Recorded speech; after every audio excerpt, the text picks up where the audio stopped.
He's not just a man, he's a human hormone with a mullet. He's the sound your dad makes when he throws out his back lifting a fridge he said he didn't need help with. He's Scott Steiner, and he hates more wrestlers than Ric Flair has alimony payments. Scott Steiner didn't walk into wrestling. He jackhammered his way through it like a human tax audit with bleached hair and biceps that looked like they were filled with helium and Satan's tears.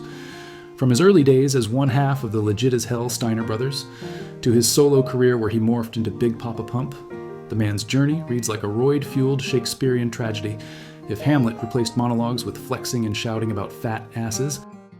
But make no mistake, behind the muscles, maths, and chainmail cosplay helmet from Mad Max was a man fueled almost entirely by resentment, pre-workout powder, and pure, unfiltered rage. Scott Steiner wasn't just a wrestler. He was a walking HR violation, a shoot promo waiting to happen, and the closest thing the wrestling industry had to a weapon of mass confusion. And he hated people, with the kind of hatred normally reserved for parking tickets and Vince Russo storylines. See, in wrestling, you get three kinds of beef. The kayfabe kind, where it's all for the cameras. The we had heat backstage kind, where egos clash like two dodgy shopping trolleys. And then there's the Scott Steiner kind, nuclear, public, and usually screamed into a microphone at an indie show in North Dakota while calling someone a bitch. What makes Scotty's hatred so beautiful is the sincerity. The man's allergic to subtlety. If he hates you, he won't shake your hand backstage. He'll walk past you, throw a dumbbell through your rental car, and then do push-ups on your unconscious body while screaming, "Holla if you hear me." This is a man who once buried Ric Flair in a promo so hard, archaeologists are still digging Flair out of the rubble. A man who accused Triple H of being protected by the ball-sucking politics of the McMahon family, like it was a TED Talk on why he wasn't booked to win. Steiner's feuds are the stuff of legend, not because they happened on screen, but because he refused to stop talking about them afterwards for years. This video is not a biography, it's not even a tribute, it's a murder scene with 5 victims, all of whom had the misfortune of standing in the path of a man whose idea of diplomacy was dropping people on their head and cutting a promo that sounds like it was written by a drunk Terminator. So, let's open the gates of hell and unleash the top 5 most hated wrestlers. According to Scott Steiner, one suplexed ego at a time. Now, Scott Steiner's not what you'd call a subtle man. If he thinks you're a disrespectful wee gobshite with the cardio of a broken fridge, he's not going to hold a team meeting. He's going to find the nearest live microphone and verbally suplex your soul into the stratosphere, which is exactly what happened with Samoa Joe. This feud started in TNA, but it sounded like it was written by 2 guys in a pub toilet trying to fight over the last chicken pakora.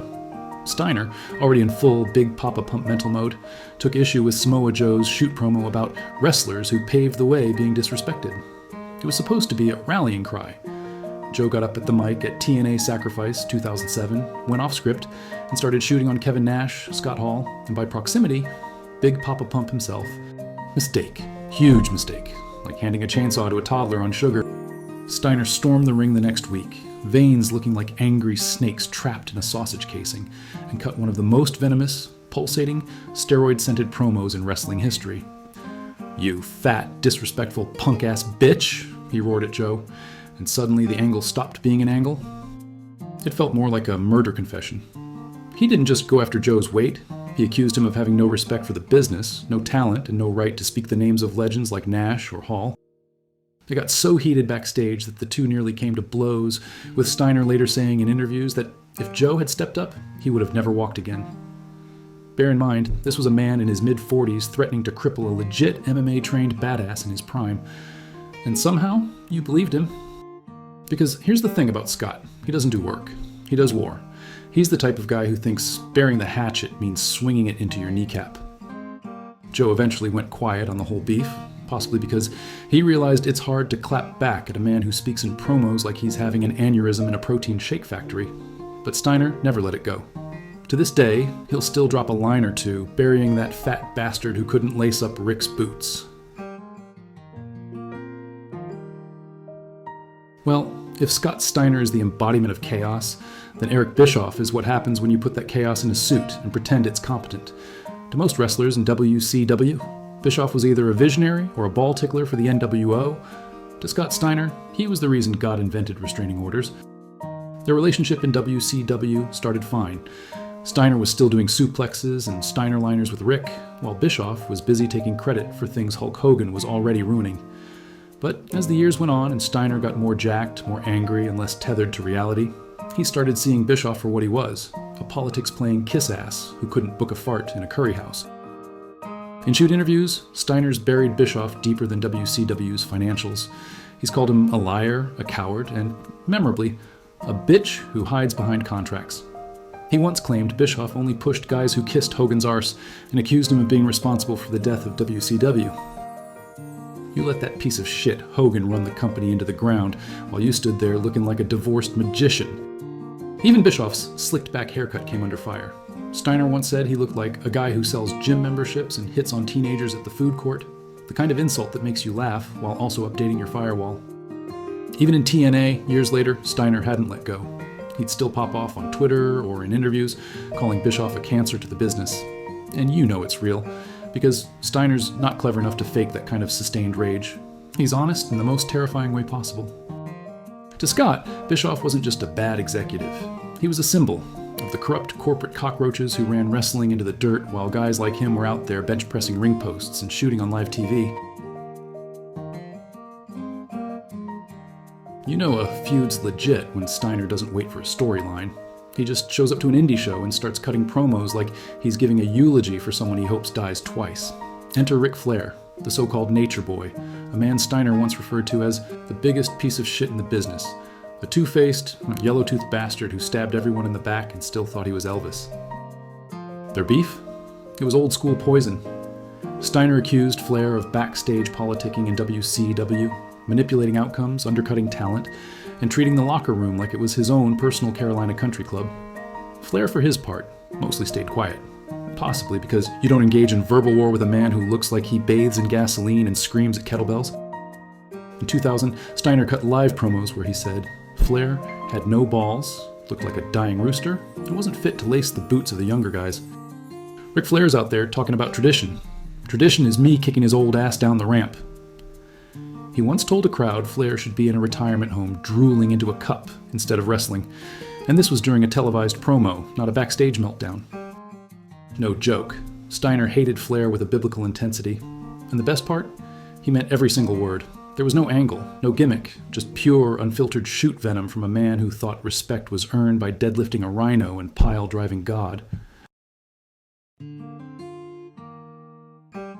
Let's be honest. Scott Steiner vs. Triple H in WWE was less clash of titans and more public breakdown at a gym with poor lighting. Their matches were absolute howlers, like two pit bulls trying to wrestle in a ball pit full of anvils. But it wasn't just about bad booking and worse cardio, it was personal. Steiner has spent 2 decades ripping Triple H to shreds in interviews, accusing him of burying talent, politicking backstage, and being made out of protein powder and Stephanie McMahon's leftovers.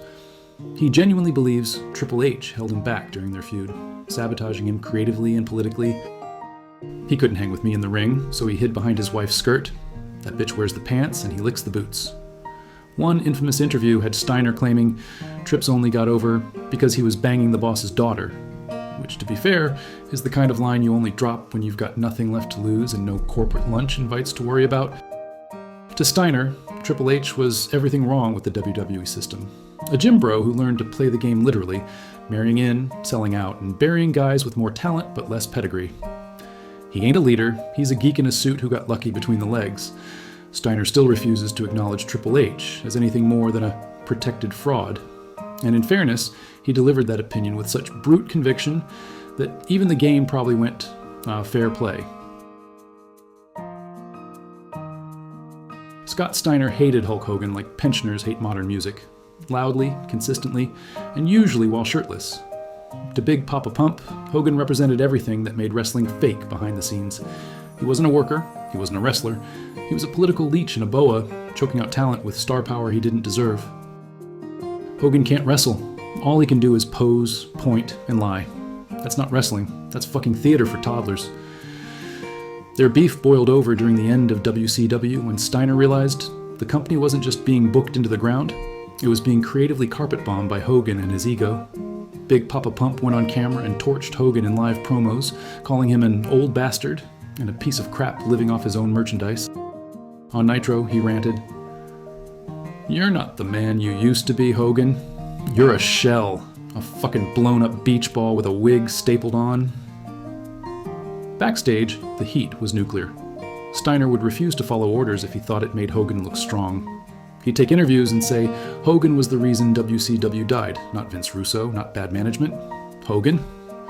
He didn't pass the torch. He shoved it up his own arse and farted out another main event he didn't deserve. Even in TNA, years later, Steiner kept up the war. He trashed Hogan on Twitter and shoot promos on podcasts, anywhere with a mic and zero HR department. And what's wild? Hogan never really fired back, because deep down he knew Steiner was saying what everyone else whispered. To Scott, Hogan wasn't just a bad wrestler. He was a fraud, a parasite, and a bronzer-stained symbol of every injustice in the industry. And unlike most, Steiner had the pecs and the promos to say it straight to the Hulkster's leathery face. So there you have it.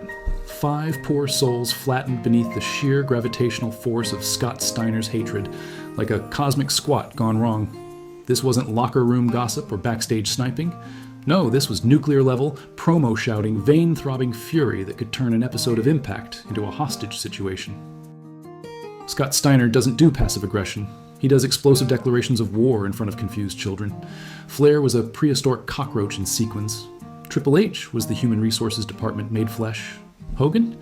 Hogan was Satan dipped in tango, politicking his way through careers like a steroid-soaked plague. The beauty of Steiner's rage is its authenticity. Most guys do a shoot interview and then go shake hands backstage, not Big Papa Pump. He spits truth like it's been fermenting in his soul since the dawn of time. Every insult is a dumbbell he's mentally bench-pressed for 15 years. In an industry full of bootlickers and sycophants, Scott Steiner is a grenade with abs, loud, terrifying, and weirdly inspirational. He's the patron saint of calling it like it is and suplexing anyone who tries to stop him.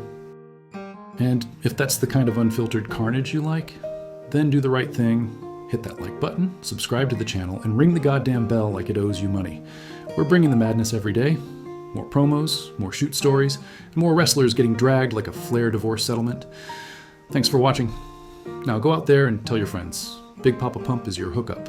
Holler if you hear me.